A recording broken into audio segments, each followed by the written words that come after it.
On the surface, it looks as if time has stood still in Lisbon. But behind the Portuguese capital's quaint facades, there's a quiet revolution underway. Lisbon's become a major hub for startups, among them Gonzalo Fortes' ProdSmart. ProdSmart software ensures production line transparency, ideal for Industry 4.0. Fortes has a subsidiary in Germany, but its headquarters stays in Portugal.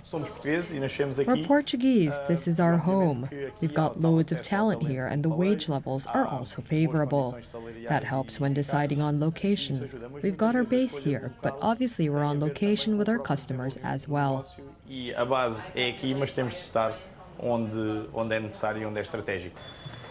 Science for You contracted ProdSmart to provide the software for its Lisbon factory. Science for You began business just as the crisis hit in 2008.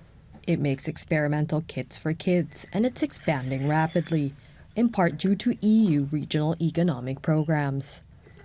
The company is very new, very dynamic, very flexible.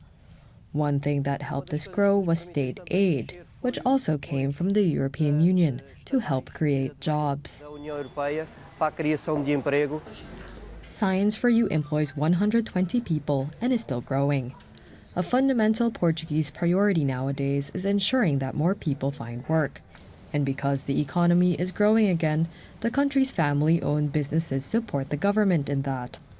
To get the message across, their association's president says it in English. We've done fantastic. We've had enormous success in reducing the public deficit. Rather than getting a sanction, I think we should get a reward. But Brussels is threatening to impose penalties because the recently elected socialist government has called a halt to spending cuts. And some analysts are also questioning if Portugal is a worthwhile investment. Now the minimum wage has been raised from €505 to €530 a month. These criticisms are insults.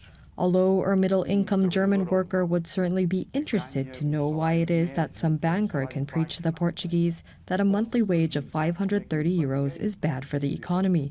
€530, that's a very low minimum wage. É prejudicial à economia. €530 por mês. É salário mínimo.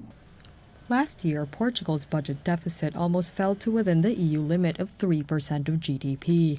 But past legacies caught up with the country, and Lisbon had to rescue yet another bank. This year, the state savings bank also needs a cash injection.